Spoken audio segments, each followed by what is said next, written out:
Hi guys, welcome to sizzling tea.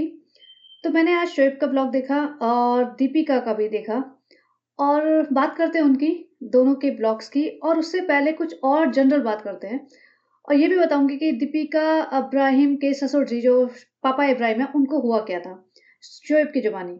तो उससे पहले एक और पे बात करते हैं, वो है नेहा फैजी।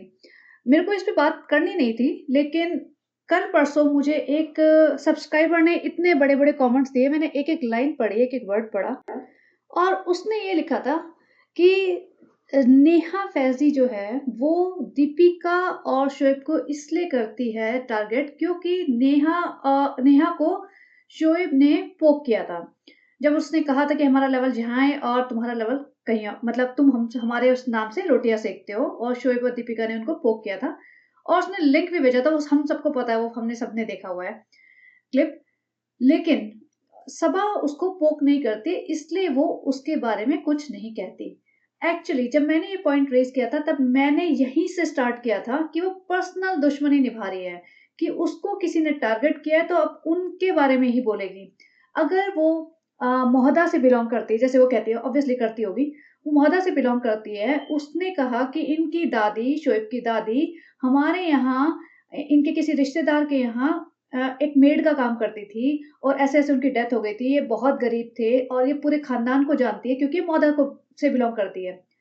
और अब सनी की रिश्तेदार भी है, तो सब सनी की रिश्तेदार है तो ऑब्वियसली सबा और के बारे में और भी ज़्यादा जानती होगी, ससुराल साइड पे सबा का क्या बिहेवियर है, वो सब जानती होगी अच्छे से।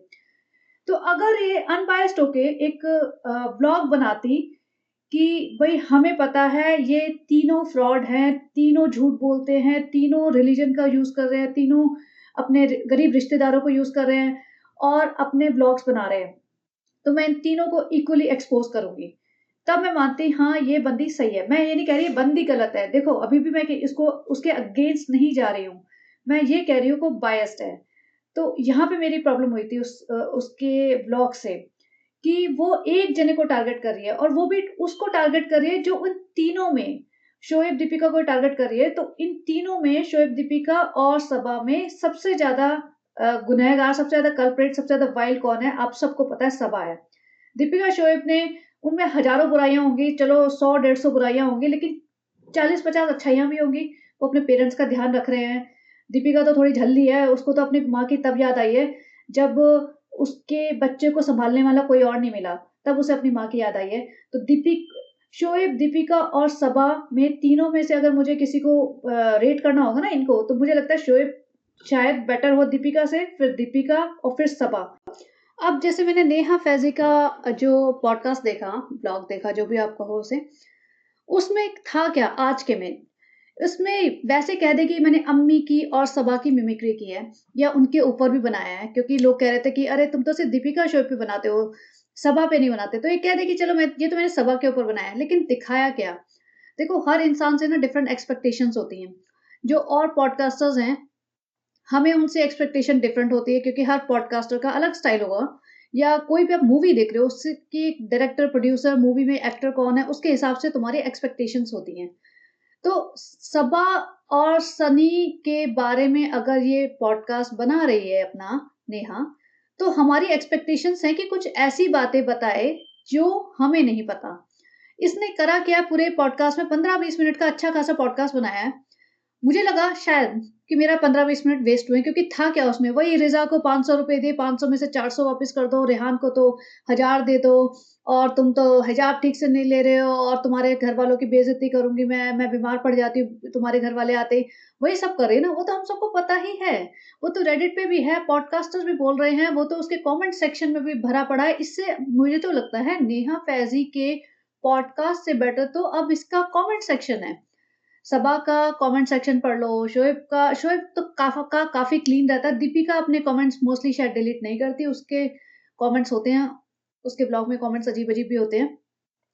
लेकिन कमेंट्स ही पढ़ लो फिर, नेहा फैज़ी ने ऐसा क्या करा?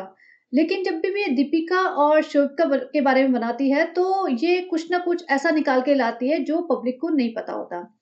और रही बात इसको सबा के बारे में क्या नहीं पता होगा, जब ये इतना क्लेम करती है, बड़ी-बड़ी बातें कर रही थी स्टार्टिंग में। इसी ने ही बताया था इसके बॉयफ्रेंड्स के बारे में। तो फिर उनके बारे में बातें क्यों नहीं करती? उनके बारे में जो सबा और सनी की लव स्टोरी इसने कहा था कि वो बताएँगे तब मैं लाऊँगी। क्यों उनका वेट कर रही है? लाओ ना, क्योंकि दीपिका के बच्चे के बारे में तो ये फटाफट न्यूज़ ले आई थी क्योंकि चिढ़ गए थे कि इनके बारे में ऐसा कैसे बोल दिया कि तुम हमारे नाम की रोटियाँ सेक रहे हो। तो फटाफट इसने न्यूज़ लीक कर दी थी कि मासूम रिश्ता है, तुम तो उसको भी भूल के बैठी हो। ये बात उसने लीक करी थी। अब मेरे ही किसी सब्सक्राइबर ने लिखा है कि तो मोहदा में जैसे इसने बताया था कि सबा का कोई बॉयफ्रेंड हुआ करता था और उसकी माँ ने सब ऐसा कुछ कर लिया था, तो वो वाली बात क्यों नहीं आके बताती? ये देखो आपको मैंने कमेंट भी लगा दिया है, तो बताए ना वो वाली बातें भी। और सनी की बहन आई हुई है ईद पे और सनी गया नहीं है मिलने, उसके बारे में बताएँ। और तो और सबा और सनी ने एक बार भी फेस टाइम नहीं किया है। ये बेटी खाला के हस्बैंड से फेस टाइम करा रही है बच्चों का, नाज़ा खाला के साथ करवा रही है। भई अपनी ननद के बच्चों के साथ तो फेस टाइम करा के दिखा। ननद तो हिजाबी है, वो तो आएँगी नहीं क्योंकि एक ट्रू हिजाबी, एक फेक हिजाबी से मिलना नहीं चाहता। ऑब्वियसली उनके बीच में बहुत सारे प्रॉब्लम्स हैं, तो फेक हिजाबी से तो बात नहीं करना चाहती है इसकी ननद क्योंकि ऑब्वियसली वो अच्छी ट्रू एकदम अच्छी वाली कट्टर हिजाबी है। तो बच्चों से तो बात कर सकते हैं, वो भी नहीं दिखाया, सनी को भी बात करते हुए नहीं दिखाया। वो सब बताए ना कि क्यों नहीं आया सनी, क्या प्रॉब्लम है उसको, वो आने क्यों नहीं देती है, सबा अपनी ननद से बात क्यों नहीं करती है, सासू माँ से क्या रिश्ते हैं, वो भी बताए जरा। इतनी सारी बातें बताती है, तो क्यों अपने अपनी फैमिली को बचा के रख रही है और बाकी इनको टारगेट कर रही है। तो वही तो मैं कह रही हूँ, स्टार्टिंग पॉइंट यही था कि अपनी पर्सनल दुश्मनी निकाल रही है। ये अनबायस्ड ओपिनियन नहीं है। अनबायस्ड होके बोले ना, अगर सपोज मैं किसी ऐसी फैमिली को जानती हूँ बहुत अच्छे से, मेरे ही शहर के लोग हैं, मैं उनके पूरे खानदान को जानती हूँ और मुझे पता चलता है कि उस फैमिली के 3-4 लोग व्लॉग्स बनाते हैं, पब्लिक को बेवकूफ़ बनाते हैं। मैं एक-एक को खुले में आके बोलूँगी, एक-एक के बारे में सारी चीज़ें बताऊँगी कि वो कहाँ पे गलत है, क्या करते हैं। मैं ऐसा नहीं कि 1 या 2 को पिक करूँगी, जो मुझे टारगेट कर रहे हैं सिर्फ़। या तो मैं किसी को भी नहीं करूँगी या मैं सबको करूँगी, या फिर अगर मुझे 1 या 2 को पिक करना है 4 लोगों में से, 3 लोगों में से, तो मैं उसको पिक करूँगी जो सबसे ज़्यादा फ्रॉड है। तो ये था मेरा पॉइंट। और देखो नेहा के एंटरटेनिंग होते हैं व्लॉग्स, मैं ये नहीं कह रही हूँ एंटरटेनमेंट नहीं है, मज़ाक मस्ती करती है, मिमिक्री अच्छी करती है, एक्टिंग अच्छे करते हैं, वो सब ठीक है, बट हमारी एक्सपेक्टेशन, एटलीस्ट मेरी एक्सपेक्टेशन उनसे डिफरेंट है। अगर मैं उनके पॉडकास्ट देख रही हूँ तो मुझे सिर्फ मिमिक्री में ठीक है, अगर मैं मेरे पास फ्री टाइम है, संडे को बैठी हूँ, सैटरडे को बैठी हूँ तो मैं देख लूँगी। लेकिन अगर मैं अपना इम्पोर्टेंट टाइम निकाल के अपने शेड्यूल में से देख रही हूँ, तो I want some interesting information from them. तो चलिए, बाकी अगेन सबका अपना-अपना ओपिनियन है और अगर किसी को लगता है अभी भी मैं गलत हूँ तो कोई बात नहीं, ठीक है चलेगा, मैं सिर्फ़ अपना व्यू पॉइंट दे रही थी। और हाँ, नेहा फ़ैज़ी के ही व्लॉग के नीचे कमेंट्स आए हुए थे, उसमें से एक कमेंट मैंने स्क्रीनशॉट लिया है, उसमें लिखा था, एक बंदी ने लिखा है कि डब्बा भोपाल में स्लीवलेस टॉप पहन के, टाइट जीन्स पहन के लड़कों के पीछे चिपक के बाइक पे घूमती रहती थी और मैंने अपनी आँखों से देखा है। तो किसी ने एक बंदे का नाम भी लिख रखा है, उसके बॉयफ्रेंड का नाम इस्माइल था। अब मुझे नहीं पता है लोग ऐसे मज़े ले रहे हैं या इसमें कोई सच्चाई है।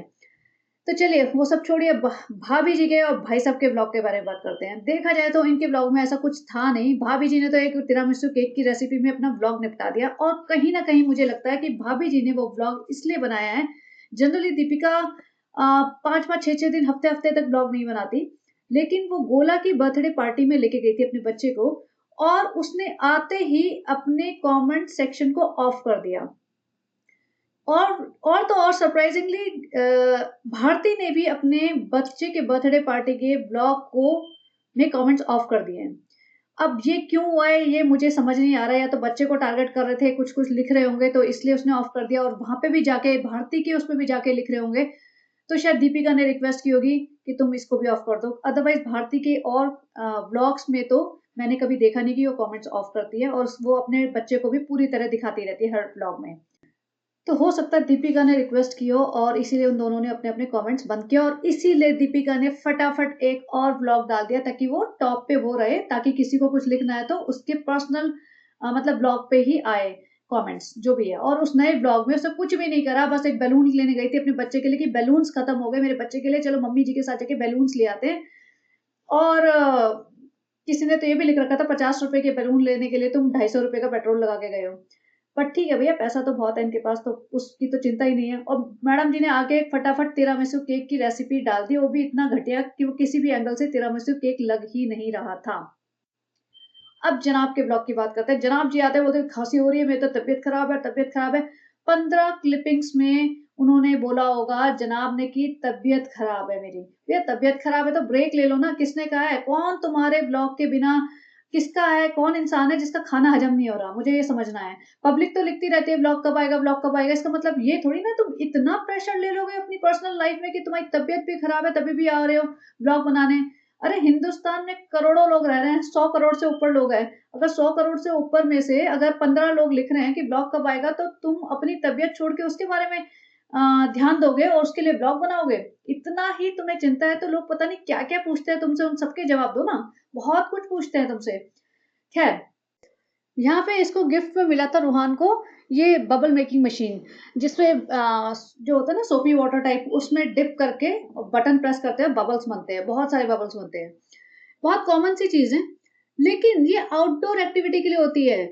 और अगर इसे धूप में करोगे ना, इसमें रेनबो दिखते हैं तो बहुत सुंदर दिखता है। लेकिन ये मैडम मैं तो समझ नहीं पाई, मतलब I could not digest the fact that you are sitting on the rug and doing it. ये सोपी वाटर है और यहाँ पे ये बबल्स बना रही थी। पहले कहते हैं कि रूहान डर गया, उसके बाद रूहान ने बहुत मस्ती की। पहली बात तो बबल से कौन डरता है, लेकिन चलो ठीक है। सेकंड चीज, ये सोपी वाटर है, इनका मार्बल का फर्श है और वहां बच्चा उसमें नाच रहा है, मतलब बबल से खेल रहा है, उनको बर्स्ट करने की कोशिश कर रहा है और वहां घूम रहा है। मतलब 2 सेकंड के अंदर वो स्लिप होके गिर जाएगा, उसकी चोट लग सकती है। लेकिन नहीं, ऊपर से बबल रग पे बैठ के, कारपेट पे बैठ के कर रही है, वो सोपी वाटर भी वहीं रग पे गिरेगा और इतने सारे बबल्स बन रहे थे। कई मशीन्स इतनी छोटी होती है, इसमें 1-1 2-2 बबल्स बनते हैं। वो फिर भी कहीं न कहीं एक्सेप्टेबल है कि तुम घर के अंदर चला लो। ये इतने मतलब हंड्रेड्स ऑफ बबल एक साथ बन रहे थे और ये मतलब इतने केयरलेस हैं कि वो रग पे गिरे तो भी चलेगा, सोपी वाटर है, ठीक है, रग में सोपी वाटर चल रहा है, ज़मीन पे गिर रहा है, वहाँ बच्चे भी चल रहे हैं, बड़े भी शायद चलेंगे। तो मुझे समझ नहीं आया कि थोड़ी भी अकल लगाते हैं या नहीं लगाते हैं, बस इन्हें ब्लॉग के लिए कुछ करना होता है, थोड़ा-सा करा उसके बाद ये भूल जाते हैं कि क्या हो रहा है, क्या नहीं हो रहा। तो कोई प्रैक्टिकल इनको नॉलेज नहीं है किसी भी चीज़ की। फिर उसके बच्चे को लेके वो शॉर्ट्स लगवाने चले गए, फिर मॉल चले गए, शॉपिंग करी, वो सब ठीक है, घूम रहे थे, फिर रहे थे। लास्ट में दोनों जने आके बैठ जाते हैं एज़ यूजुअल, जैसे हमेशा बैठते हैं। जनाब आगे बैठेंगे, मैडम जी पीछे बैठेंगी, जनाब लीड लेंगे, जनाब सब कुछ बोलेंगे, मैडम जी हाँ, हाँ हिलाएँगी, अपने हाथ-वाथ हिलाएँगी, वो सब चल रहा था। बेसिकली जा रहे हैं कहीं बाहर वेकेशन पे। पहले इन्हें ट्रिक्स नहीं पता थी, अब इन्हें सबा के ब्लॉग्स देख के ट्रिक्स पता चल गई। करना क्या है, क्वेश्चन पूछना है। क्वेश्चन पूछोगे, एंगेजमेंट बढ़ेगी, पब्लिक तो बेवकूफ है, वो तो आंसर करेगी। यहाँ जाओगे शोएब भाई, वहां जाओगे दीपिका मैम, ये वो करके आंसर करेंगे कुछ ना कुछ और तुम्हारी एंगेजमेंट बढ़ जाएगी। तुम्हारे जो होती है ना कमेंट्स, अगर तुम्हारे 24 घंटे के अंदर इतने 1000-2000 कमेंट्स आ गए तो तुम्हारे व्यूज बढ़ जाएंगे और तुम्हारे बेसिकली अल्टीमेटली वही होता है कि पैसे ज्यादा मिलेंगे। तो वो ट्रिक इन्हें पता चल गई, तो इन्होंने बताया नहीं कहाँ जा रहे हैं। गाइस हम जा रहे हैं घूमने और हम पहले कभी नहीं गए और दुबई नहीं है, आप गेस करिए हम कहाँ जा रहे हैं, बहुत खूबसूरत जगह है। पब्लिक लिख रही है स्विट्जरलैंड स्विट्जरलैंड। अब उधर अंकित और ट्विंकल गए हुए हैं कश्मीर। तो कश्मीर में वो रील वील बना रहे हैं, साड़ी पहन के बर्फ में रील बना रही है उन्होंने। और वो अंकित तो मतलब देखे जाए तो मुझे सही बताऊं तो दोनों ही नहीं पसंद, दोनों ही बहुत झल्ले लगते हैं मुझे। मैं उनके कोई व्लॉग्स नहीं देखती हूँ, कभी-कभार आ जाता है तो हल्की-फुल्की मैं फॉरवर्ड करके थोड़ा-सा झलक देख लेती हूँ, तो वो उसका दिखा रहा था कि वो कश्मीर गए हैं और साड़ी पहन के रील बना रही थी। तो अब कोई ये कह रहा है कि वो शायद कश्मीर जाएँगे। अब स्विट्ज़रलैंड जाने के लिए ना बहुत पैसा चाहिए और ऐसा नहीं कि पैसे की कमी है इनके पास। इन्होंने शोएब और दीपिका ने मिलके शोएब के सिर्फ़ शोएब के रमज़ान के महीने में 25 मिलियन व्यूज़ आए हैं टोटल 1 महीने में। उसका मतलब होता है कि आराम से 30-35 लाख, आराम से। और दीपिका के भी मतलब 20 मिलियन तो आए ही होंगे, तो आप सोच लो कि 60-70 लाख तो इन्होंने आराम से कमा लिए हैं, ज़्यादा भी हो सकता है, कम नहीं होगा। तो पैसा तो इनके पास आराम से है स्विट्ज़रलैंड जाने का, अगर ये जाना चाहें 2 हफ्ते, 3 हफ्ते, क्योंकि काम तो है नहीं, ऐसा तो है नहीं कि छुट्टी लेके जाना पड़ेगा कि भई लिमिटेड टाइम है। लेकिन मुझे लगता नहीं कि वहाँ जाएँगे और अगर जाएँगे ना तो मुझे अभी भी लगता है कि जितना ये पैसा लगाएँगे उससे ज़्यादा वसूल कर सकते हैं अगर ये थोड़ी भी अकल लगाएँ, अपने व्लॉग्स को एक अच्छे तरीके से प्रेज़ेंट करें मतलब मैं टिप ही दे देती हूँ कि मतलब स्टार्टिंग से बताओ कि आप कहाँ जा रहे हो, तुमने रिज़र्वेशंस कैसे कराई, सारी बुकिंग्स कैसे कराई और तुम डे 1 से स्टार्ट करो, मतलब स्टार्टिंग से, ताकि जिसको जाना हो फ्यूचर में या जो कभी गया नहीं हो, उसको पता चले स्टार्टिंग से प्रोसेस कैसे होता है। और अच्छे-अच्छे व्यूज़ कैप्चर करो, ये नहीं कि अपना रोना-गाना करते रहो और अपनी शक्ल दिखाते रहो। व्यूज़ कैप्चर करो, कुछ एक्टिविटी करो वहाँ पे, कुछ अच्छी-अच्छी हरकतें करो, कुछ मतलब कन्वर्सेशंस अच्छी होनी चाहिए, इंटरेस्टिंग होनी चाहिए। Just make it a very lively video. तो ये जितना पैसा लगाएँगे ना, उससे ज़्यादा तो कमा सकते हैं। अगर ये चाहें तो, अगर उसको ढंग से यूटिलाइज़ करें उस ट्रैवल टाइम को। ख़ैर, ये तो हो गई दीपिका और शोएब की बात। अब एक पुरानी क्लिपिंग, मतलब पुराना ब्लॉग देख रही थी मैं शोएब का, जिसमें शोएब के पापा बीमार हो गए थे और जब वो हॉस्पिटलाइज़ थे, और ये 4 साल पुराना ब्लॉग है, फ़रवरी 2021 का ब्लॉग है ये। उसमें शोएब खुद बताता है कि पापा जी को हुआ क्या था और फर्स्ट टाइम पापा को क्या प्रॉब्लम हुई थी, क्योंकि हमें पता है बीमार थे और उसके बाद से ये भोपाल से यहाँ आ गए थे। तो ये उसी की ज़ुबानी सुन लीजिए। और ये भी पता चला है कि अंकल इब्राहिम को, पापा इब्राहिम जिसे हम बोलते हैं, उनको बीपी और शुगर पहले से था। और जब अंकल को अभी स्ट्रोक आया था 4 साल पहले, उससे उससे पहले ही शुगर एंड बीपी था, और एक वो भी रीज़न हो सकता है स्ट्रोक का। और ये खुद ही कहता है कि इस ब्लॉग में कि 6 साल पहले, व्हिच इज़ लाइक आज से 10 साल पहले, तो 2014 में अंकल को ब्रेन हैमरेज हुआ था, जब वो भोपाल में थे, और तब से ये लोग मुंबई में हैं।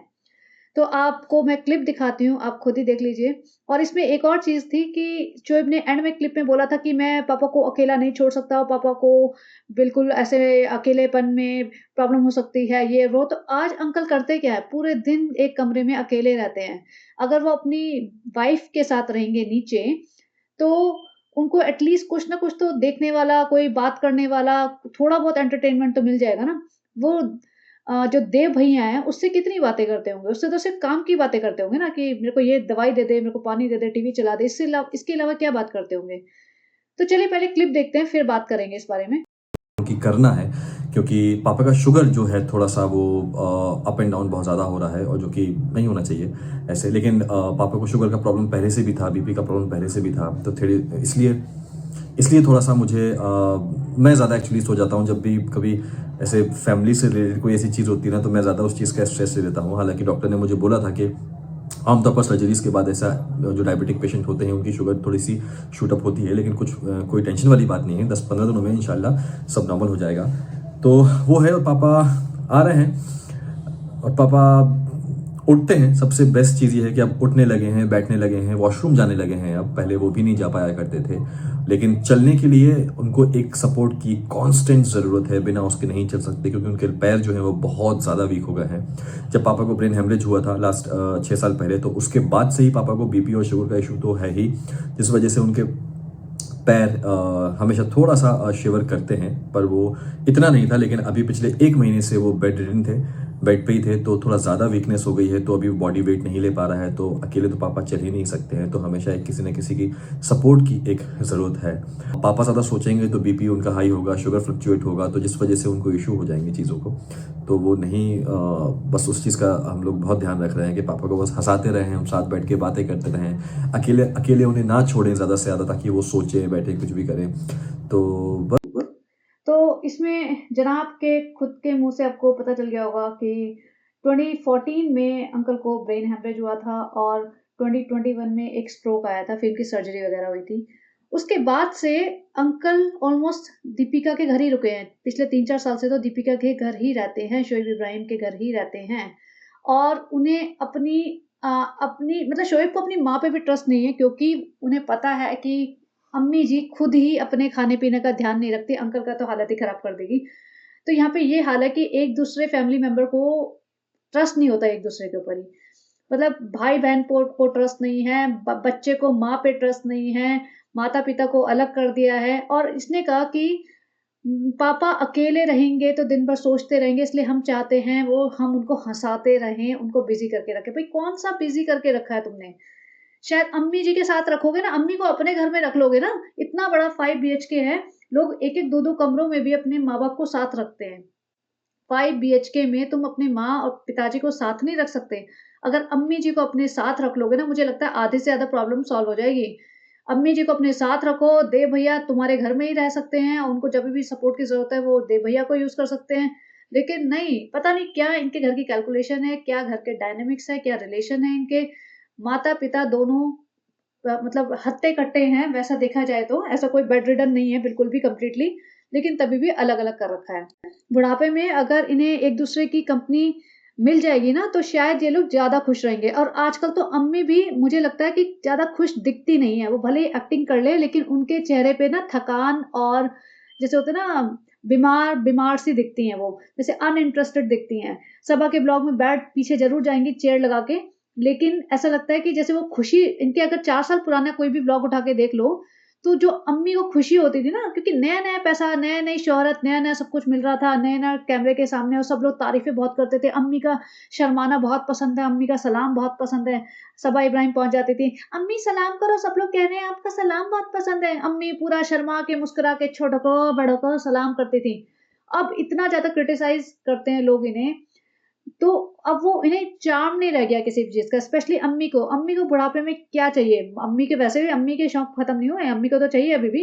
लेकिन जनरली इस एज में आते-आते इंसान के शौक खत्म होते जाते हैं। उन्हें थोड़ा ना ठहराव आता है ज़िंदगी में कि भई अब मुझे थोड़ा रिलैक्स रहना है, भागते नहीं हो चीज़ों के पीछे। तो अम्मी को अगर पिताजी के साथ छोड़ दिया जाएगा ना, तो शायद दोनों एक-दूसरे को कंपनी देंगे और दोनों की हेल्थ शायद बेटर हो सकती है। और शोएब इब्राहिम वैसे तो अपनी अम्मी के पीछे पड़ा रहता है, मीठा मत खाओ, ये मत करो, वो मत करो, वॉक करो। भई अगर तुम्हें इतनी कंसर्न है अपनी माँ की, तो अपने घर रख लो ना, क्योंकि तुम अपने घर रखोगे, तो वही खाएँगी ना तुम्हारी माँ जो तुम्हारे घर में बनेगा। वैसे इनके घर में तो सारा दिन गुलगुले, पकौड़े ही बनते हैं, तिरामिसू केक बनते हैं, बट फिर भी चीज़ें कंट्रोल हो सकती हैं। तुम अपनी माँ को अपने आँखों के सामने कह सकते हो कि भैया आप आधा घंटा जाके वॉक करके आओ। लेकिन अगर वो नीचे वाले घर में रहते हैं जहाँ तुम खुद हफ्ता-हफ्ता 10-10 दिन तक फटकते नहीं हो, तो फिर अम्मी अपनी सेहत का ख़्याल कहाँ से करेंगी? स्पेशली वो लेडी जिन्हें सिर्फ़ खाना और सोना और बैठे रहना पसंद है। तो ख़ैर ये था इनके बारे में। और अब बात करते हैं सबा इब्राहिम की। सबा इब्राहिम आप सबको पता है रिज़ा को हॉस्पिटल ले लेके जाती है। ठीक है? और रिज़ा को हॉस्पिटल लेके जाती है और कल-परसों रिज़ा की तबीयत भी ख़राब थी, उल्टियाँ कर रही थी, इसने ग्लूकोन-डी वग़ैरह मँगाया था, मैंने अपने पॉडकास्ट में कवर किया हुआ है सारा, पिछले वाले में ही। और खुद आके बता रही है रिज़ा को उल्टियाँ हो रही है, रिज़ा को उल्टियाँ हो रही है, बड़ी खुशी की बात आके। एक तो रिज़ा को उल्टियाँ हो रही है, रिज़ा की तबीयत ख़राब है, तभी भी उसे ले-लेके सारी जगह घूम रही है। उसको हॉस्पिटल लेके जाती है, उसके बारे में सारी चीज़ें बताती है कि इसको हॉस्पिटल लेके गए हैं, इसका स्कैन है। तो फिर भैया बीमारी क्यों नहीं बता देते? क्योंकि पब्लिक को तो क्यूरियोसिटी होएगी ना कि ऐसा क्या चक्कर है कि इसको हॉस्पिटल लेके जा रहे हैं और इसका स्कैन चल रहा है। और मोस्टली इसके जो सब्सक्राइबर्स हैं ना, वो अनएजुकेटेड लोग हैं, जिनको ना कमेंट्स पढ़ने आते होंगे ज़्यादा ढंग से और ना उनमें कुछ भी थोड़ी भी अकल होगी, कॉमन सेंस होगी, वरना ऐसी लेडी का कोई देखेगा भी नहीं। इसको 10-10 लाख जो लोग देख रहे हैं ना, इसका मतलब है कि इसमें से 7-8 लाख तो ऐसे हैं जो बिल्कुल ही लोअर मिडल क्लास से आते हैं, जिनको पढ़ाई-लिखाई से कोई लेना-देना नहीं है, जिनको किसी भी चीज़ से बेसिक अवेयरनेस कोई भी चीज़ की नहीं है। वो ऐसा क्राउड है 7-8 लाख। इसको करीब 1-2 लाख तो हेट वॉच भी करते होंगे। खैर, तो इसको जो ये दिखा रही है रिज़ा के साथ और रिज़ा को उल्टी हो रही है, तो लोगों ने लिखना शुरू कर दिया, कुछ ने मज़े में लिखना शुरू कर दिया और मुझे लगता है कुछ तो बहुत सीरियस भी होंगे। लिख रहे हैं कि रिज़ा भी प्रेग्नेंट है क्या? भई वो अनमैरिड लड़की है, 20 साल की स्कूल गोइंग किड है वो। उसके बारे में ऐसा लिख रहे हैं और ये सारे कमेंट्स पढ़ती है। ये चाहे तो वो डिलीट कर सकती थी। ये अपने बारे में तो फटाफट कमेंट डिलीट करती है, लेकिन ये इतनी शातिर और इतनी जैसे कहते हैं ना बेरहम और टॉक्सिक इंसान है कि रिज़ा के बारे में कोई ऐसा-ऐसा लिख रहा है, तो ये डिलीट नहीं कर रही है। इसको चाहिए कि लोग रिज़ा के बारे में बुराई करें। इसको नहीं चाहिए कि कोई भी इसके मतलब इसके अलावा कोई किसी और की तारीफ़ कर दे। तो ये वैसे कमेंट्स छोड़ देती है कि रिज़ा प्रेग्नेंट है, हाँ ठीक है, पड़े रहने दो ऐसा कमेंट। तो मैं ये पूछना चाहती हूँ कि भई तुम एक लड़की की लाइफ़, पर्सनल लाइफ़ तुमने उससे बिना पूछे, बिना कंसेंट के, बिना उसके पेरेंट्स के अप्रूवल, पेरेंट्स तो मैं बात ही नहीं करना चाहती, पेरेंट्स तो बिल्कुल ही निकम्मे हैं इसके, रिज़ा रेहान के। लेकिन किसी की भी कंसेंट के बिना तुम उसकी लाइफ़ तो पहली बात शो कर ही रहे हो, नौकर की तरह ट्रीट कर ही रहे हो, तुम उसकी बीमारियाँ भी दिखा रहे हो जिसकी ज़रूरत भी नहीं है। तुम उसको लेके क्यों जाते हो? वैसे तो तुम हर ये 3 दिन बाद घूमने-फिरने निकल जाते हैं। अगर रिज़ा को स्कैन कराना था, तो रिज़ा को स्कैन कराते हुए, हॉस्पिटल में लेके जाते हुए दिखाना ज़रूरी है। ये सारे हर काम हमें दिखा के करते हैं कि पता नहीं कहाँ-कहाँ घूमते होंगे, क्या-क्या करते होंगे, बहुत सारी चीज़ें हमें दिखाते भी नहीं होंगे। लेकिन रिज़ा को हॉस्पिटल में लेके जाएँगे और वो दिखाएँगे। और बेटी खाला और माताजी क्यों नहीं जाते? भई रिज़ा का स्कैन हो रहा है, रिज़ा की माँ को इतना भी नहीं बनता कि वो चली जाए उठ के। और दूसरी बात, कृष्णा और ये रेहान, ये सारे लोग जा रहे हैं इसके साथ हॉस्पिटल में, घर की औरतें जाती नहीं हैं। और वहाँ पे जा किस लिए रहे हैं? इनके लिए क्या होता है कि हॉस्पिटल भी जाना है ना, तो भैया एक आउटिंग है, घूमने-फिरने चलेंगे, खाएँगे-पिएँगे, घूम फिर के आएँगे, आधा ब्लॉक तो यहीं बन जाएगा। और आपने देखा होगा जब ये गए थे तो ये ऐसा करते हैं कि दोपहर में जभी भी ये हॉस्पिटल का टाइम होगा ना, 8 बजे, 5 बजे, 10 बजे, 12 बजे, उसी टाइम उठते हैं और अपना कपड़े बदल के वहीं चल पड़ते हैं कि वहीं तो आते-जाते खा पी लेंगे, क्योंकि घर में तो कुछ बनता नहीं है इनके यहाँ। सबा बनाएगी नहीं, सनी वैसे ही आधी रात को 4-5 बजे आता है, उससे उसके बस का तो सुबह उठना ही नहीं होता। तो ये चले जाते हैं। अब वहाँ जाके डॉक्टर ने तो मना कर दिया कि भई तुम्हारा वेट बढ़ रहा है, लेकिन वहाँ भूख तो लगी हुई है ना, सबको लगी हुई है। तो वहाँ खा पी रहे हैं, घूम फिर रहे हैं, ब बना रहे हैं वीडियो, रील, सब कुछ अपना कंटेंट शूट कर रहे हैं। जब ये आई थी ना तो रात हो रही थी, अंधेरा हो रहा था। और उससे पूछते हैं कि डिनर में क्या बनाया है? तो भैया वो उसकी माँ ने लौकी-वौकी जो भी बनाई होगी या वो सब बात कर रहे थे। तो पूरा दिन, आधा दिन घूम फिर के आए हैं और ये घूमते हैं, फिरते हैं, तब ये थकती भी नहीं है, तब इसको वॉशरूम भी नहीं जाना होता। लेकिन वैसे कुछ बोल दो तो भैया मेरे को ना वॉशरूम जाना था, मैंने वॉशरूम रोक लिया था इसलिए मुझे इन्फेक्शन हो गया था। तो अब इसको इन्फेक्शन नहीं हो रहा है। और पब्लिक ना इतना लिख रही है, तुम्हें मतलब इनफर्टिलिटी की प्रॉब्लम थी और तुम इतना रोती थी सारे दिन, 2 ढाई साल से तुमने रोना मचा रखा था, अब तुम्हें मतलब तुम now you are pregnant, you should take care of your health, you should take care of the baby. तो इसको कोई फ़र्क नहीं पड़ रहा। और कई लोग कहते हैं कि हो सकता है नकली कर रही हो। मुझे काफ़ी हद तक शक है कि ये नकली ही कर रही है। इसका वेट तो डेफ़िनेटली बढ़ रहा है, लेकिन इतना भी नहीं खा रही है जंक जितना कि हम लोग सोच रहे हैं।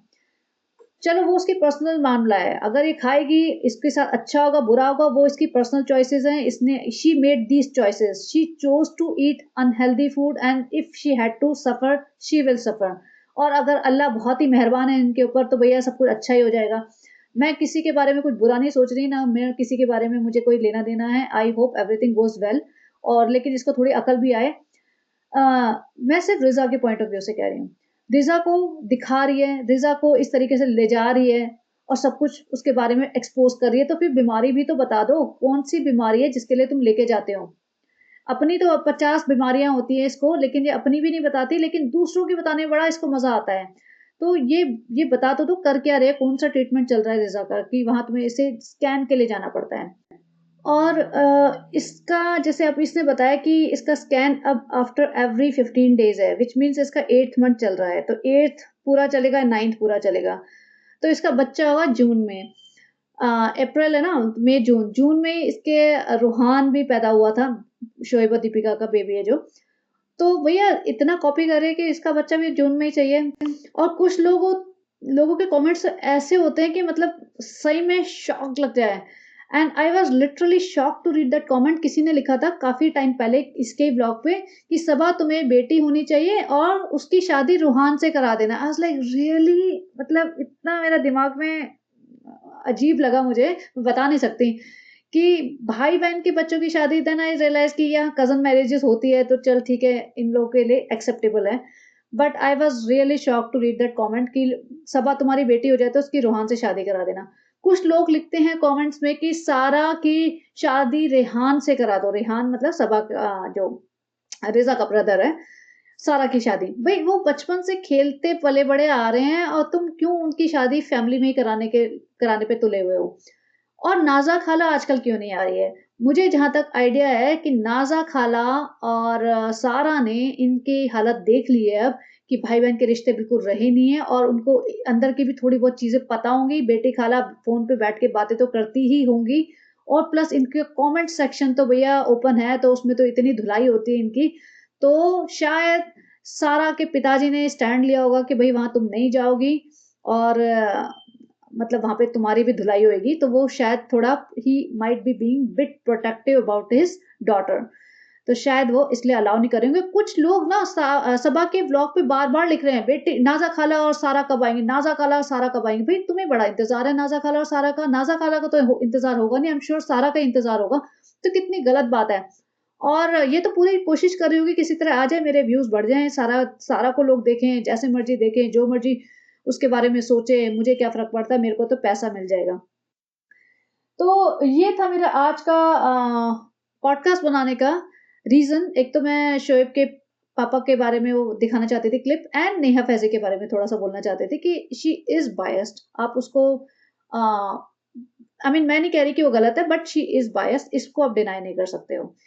अगर उसे बोलना है तो सबके बारे में बोले और सबके सीक्रेट्स खोले। अगर वो 1-2 के सीक्रेट खोलती है तो भैया सबके खोलो ना, फिर इसको क्यों छोड़ा हुआ है? सनी को क्यों छोड़ा हुआ है? सनी के भी खोलो, सनी को बताओ वो आधी-अधूरी स्टोरी बताई थी, उसका क्या मतलब था? नेहा फैज़ी ने जो आधी-अधूरी स्टोरी बताई थी कि मेरे जानने-पहचानने वाले हैं, उसका ये हुआ, वो हुआ। वो सनी की स्टोरी थी, कंप्लीट करो सनी की स्टोरी और नाम लेके बोलो। भैया जैसे बोलते हो तुम, जिस तरीके से निकनेम वगैरह लेके बोलते हो, उसे पूरी कंप्लीट करो। हमें भी पता चलना चाहिए क्या हो रहा है। और सनी अपनी बहन से क्यों नहीं मिलने जा रहा, मुझे इसमें भी बहुत प्रॉब्लम हो रही है। तो चलिए गाइस, बने रहिए and have a great day. अब बताना आपका क्या व्यू पॉइंट है इसके बारे में और कोई भी मैंने जो बात की है उसके बारे में, एंड मिलते हैं कल तक। तो 100% सबा का ब्लॉग आ जाएगा, नहीं तो फिर मैं किसी और चीज़ पे बताऊंगी। Thank you and have a great day. Bye bye.